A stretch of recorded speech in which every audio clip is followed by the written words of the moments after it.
padami ng padami ito ah. Uy, grabe oh, bakod na. Lahat ng viewers ng Rochelle Antig vlog, please do subscribe and thank you for all your support. Toy, so, yeah, no? Ingat.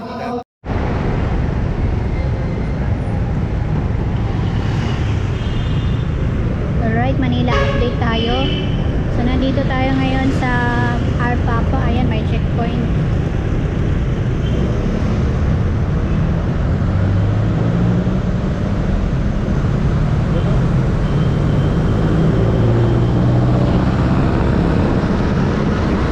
July 28, 2025, Manila update tayo. Ikutin natin yung Maynila dahil tingnan natin kung ano na bang update sa mga tambak na basura.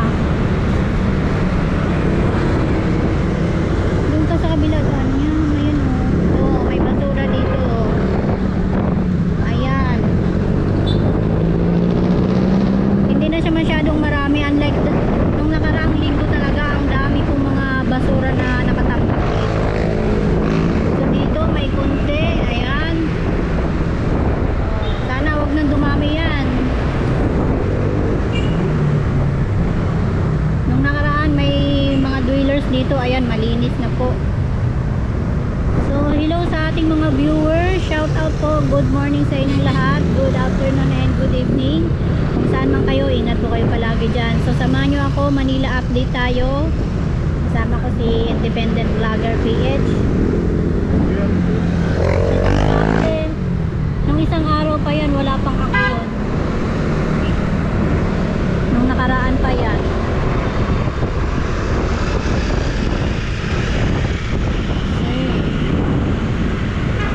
Dito tayo sa kahabaan ng Rizal Avenue. Papunta to ng ng Blumentritt.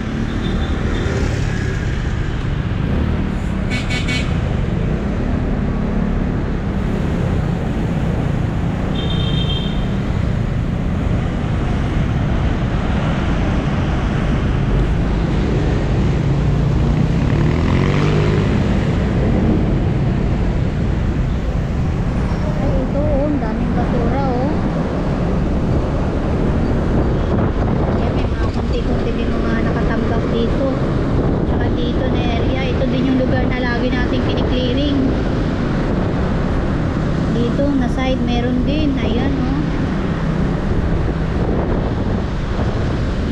Grabe no, pero hindi na siya masyadong marami talaga.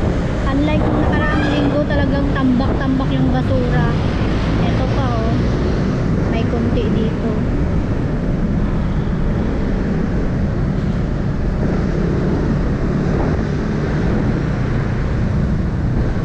So konti na lang dito oh.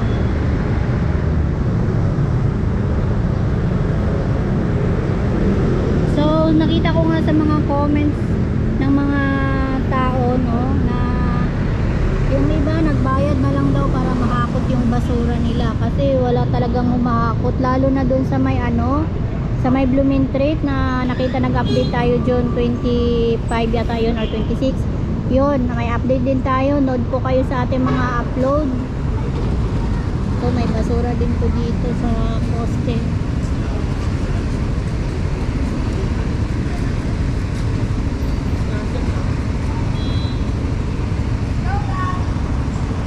Meron din tayo mga update dyan, Divisoria update. Nung nakaraan, nag-update din tayo at na-interview natin si Chairman Gabriel. Yun, malinis na yung sinabi niya na talagang lagi niyang ina-update yung mga basura na nakatambak doon. One day lang na-asikaso na rin kasi nung sinabi niya yun, nung na-interview namin siya, 5 days na hindi na daw talaga nakukolekta. Pero nung na-interview namin siya, mga kinabukasan po nahakot na yung basura. So yan, saludo po kay Chairman Gabriel ng Divisoria Barangay 9 Zone 1. Ayan, may basura din po dito. Ito may mga kunti-kunting basura dito.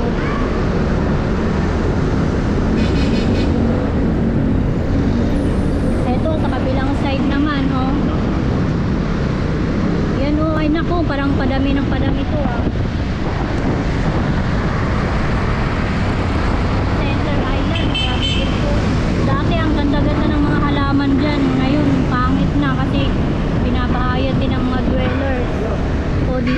kabila. Grabe ang basura. Uy, grabe oh. Baho na.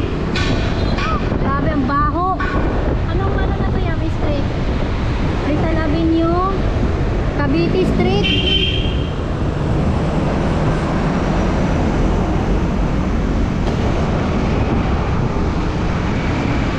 Ay, ito oh.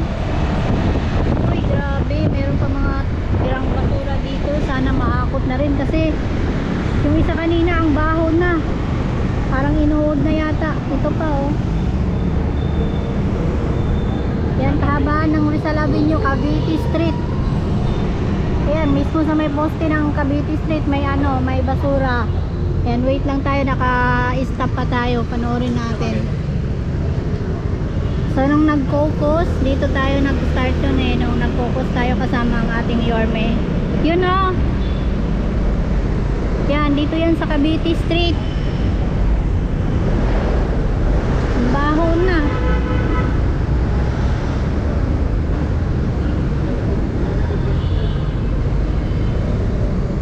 Grabe no.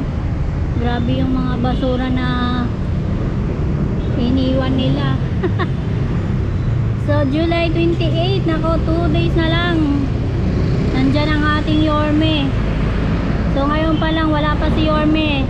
Yung ano natin, inuunahan na nila si Yorme. Naglinis na rin po sila. Yung mga chairman natin na masisipag. Ayan, saludo po sa mga chairman na talaga namang bilis kilos din parang si Yorme. Dito na tayo sa Blooming Street. Nung nakaraan nag-update din tayo. Diyan mamaya mag-update naman tayo kung nandyan pa yung mga basura.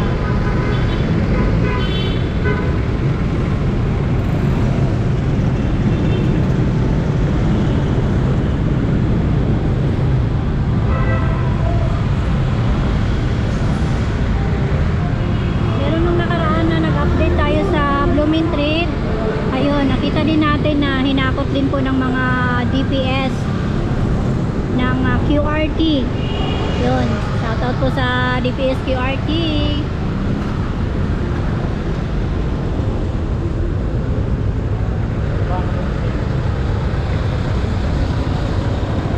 Ayan, baybayin natin tong kahabaan ng ano, ng Rizal Avenue. Nandito na tayo sa Laguna Street. Tingnan natin kung malinis na ba. So, sa nakita nyo kanina, sa umpisa ng ating video, may mga nakita tayong mga basura.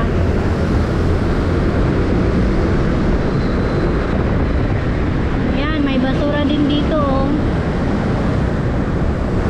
Ay, hindi pala. Ay, oh, meron kunti. Lorenzo Street.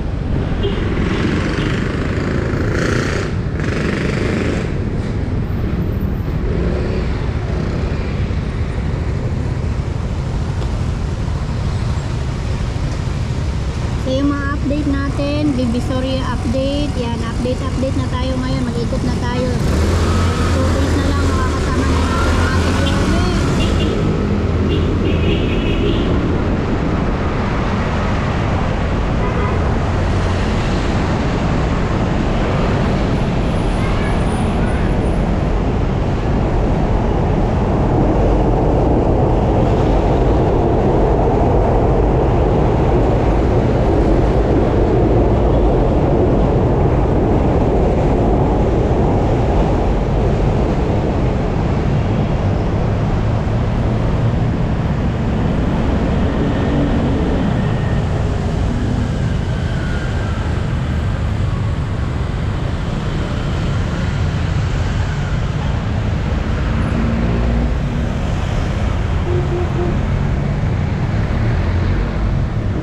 Yung mga halaman oh, sayang yung mga halaman, binabayan kasi yan ng mga drillers eh, kaya nasisira.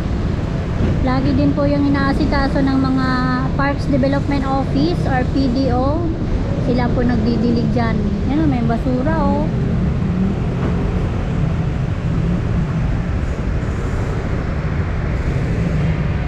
Dito na tayo sa Tayuman.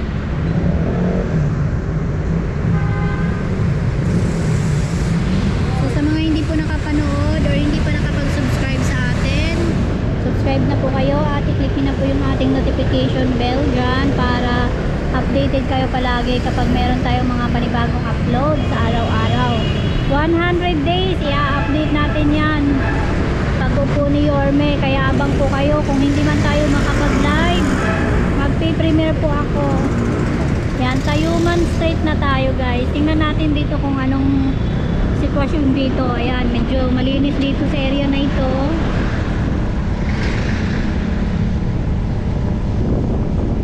Yan, maganda po ang panahon ngayon. Sana hindi umulan. Dahil mag-iikot tayo. Ikutin natin yung Maynila.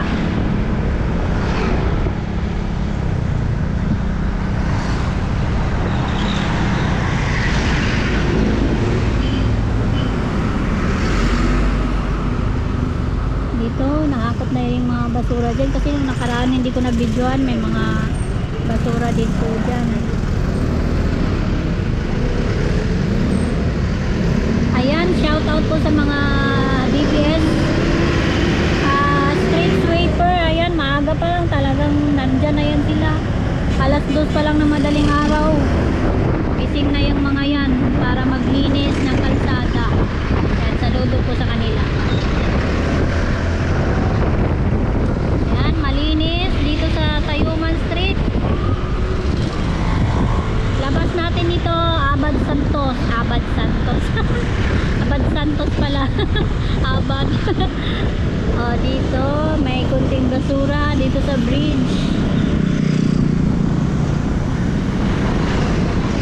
Ayan, may kunting basura naman dito.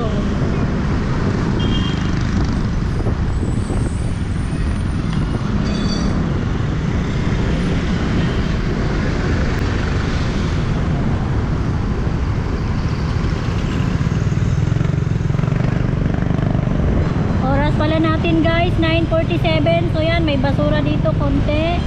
Abad Santos Avenue na tayo. Eto dito may basura pa rin. Nung nakaraan nandyan pa rin yan. Dito naman, ayun, ang dami. Oh, Abad Santos. Daming basura. Eto pa oh. Ayan, Abad Santos pa rin to. Oh, parang tagal na yung basura kasi iba na yung kulay. Ito pa. Ang baho na oh. Grabe. Kakahiya talaga kasi ang Manila, capital city of ano, tapos ito pa yung pinakadugyot, 'di ba? Grabe talaga nung simula nung nawala si Yorme. Grabe yung pagka-dugyot ng Maynila. Ayan yun, malapit na talaga. 2 days na lang, kasama na natin ang ating Yorme. Babalik niya ulit ang kalinisan at kaayusan ng lungsod ng Maynila. Kaya yung mga ano dyan, mga nambababoy ng Manila, ito pa, grabe, dito yan sa anong Kirikada Street. Kirikada Street, oh, ang daming basura. Oo. Parang matagal na yun kasi ang baho na po eh. Kirikada Street.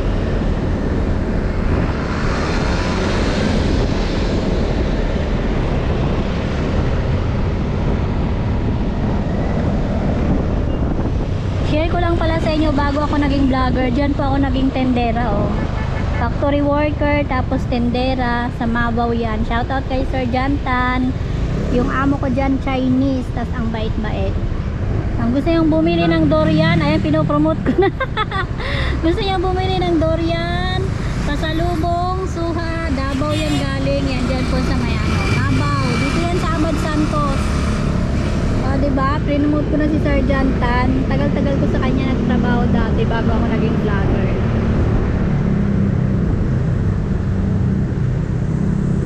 Kaya nga nung nag-start si Yorme na mag-clearing sa Divisoria, yun na pala yung unang clearing dyan sa Recto. Akala ko ano nang nangyari, bakit nagkatakbuhan na, yun na pala yung mga illegal vendors na kini-clearing dyan sa Divisoria. So wala naman pong masamang magnegosyo tayo dyan sa Divisoria dahil yan po ang mga hanap buhay nila. Hindi po masamang magnegosyo basta nasa maayos lang po. Yan, ang gusto lang ng ating Yorme, may madaanan yung mga tao na namimili.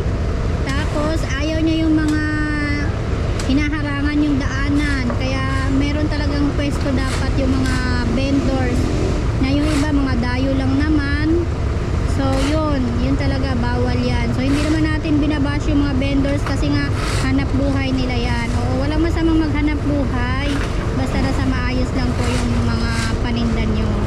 So dito pala inaayos ko yung kalsada.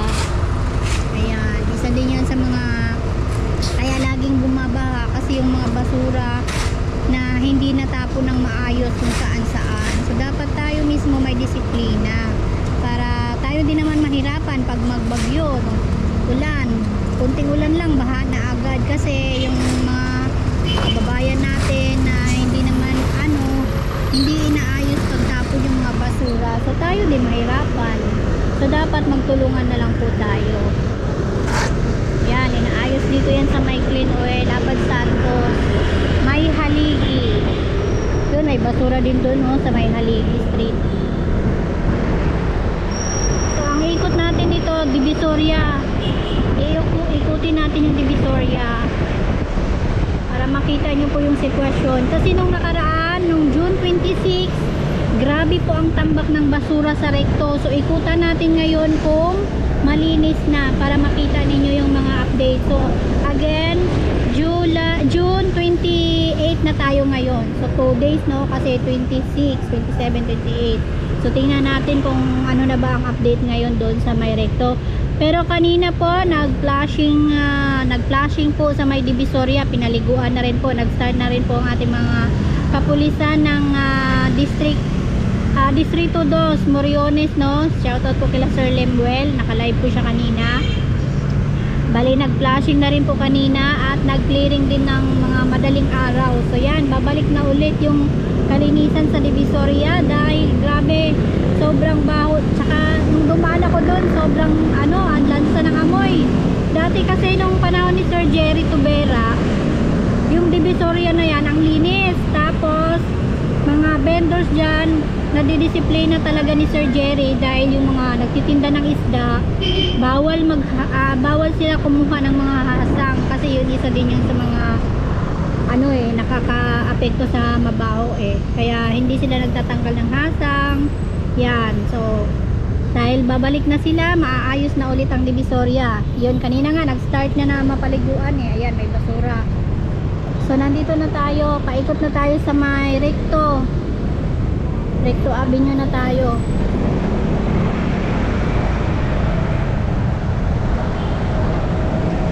Uy, alinis. Ayan, malinis po. So iikot tayo sa kabila mamaya. Tingnan natin yung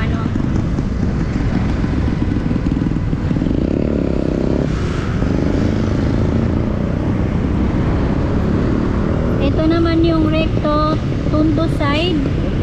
At sa kabila ito may basura pa dito konti Itong kabila naman Binondo side.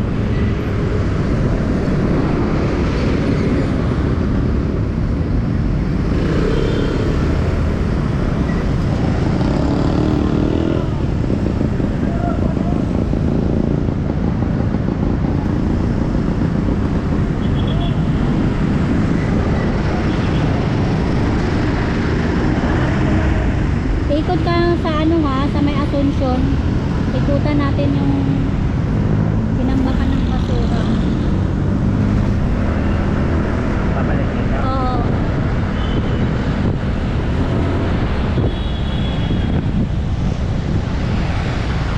Yan, malinis.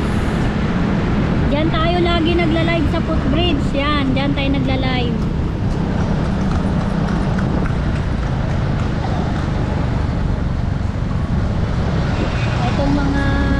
Na to dati ang ganda-ganda niya nung panahon ni Sir Jerry, lagi po yung bagong pintura.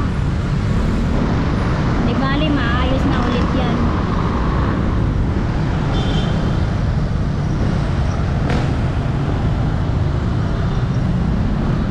Ito po yung yung sinasabi ko sa inyo na ang dami pong tambak na basura dyan nung nakaraan. Ngayon wala na. So inaasikaso palagi ni Chairman Gabriel yun. Yung dito na basura na nakatambak sa harap ng mga tindahan, ngayon wala na. Yan, saludo po kay Chairman Gabriel na talaga namang bilis kilos din, parang si Yorme.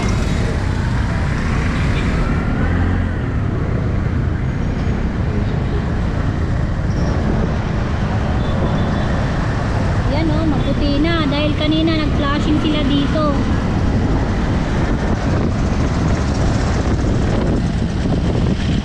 Wow, mabango na. O, saludo sa mga street sweeper, mga DPS. Mabango na yung Ilaya, o, ang liwanag.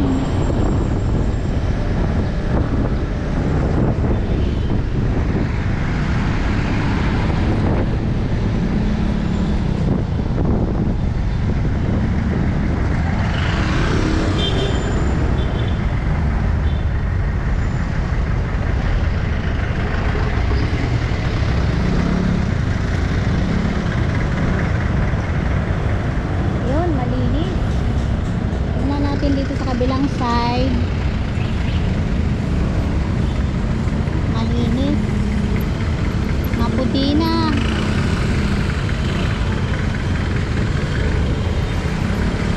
Mainit yung aking gusto.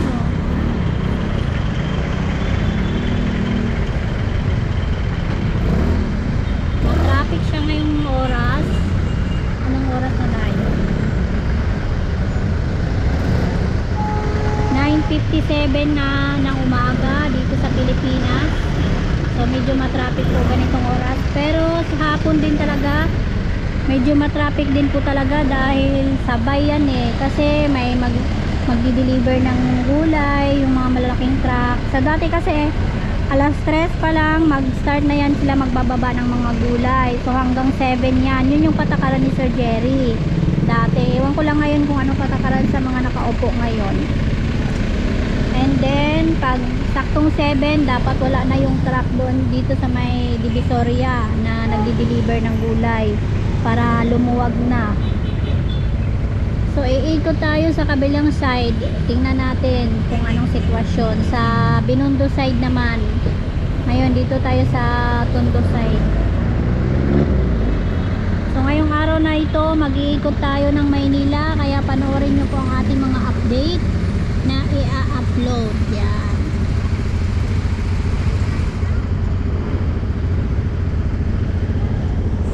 Ay, kabayo. Kalesa.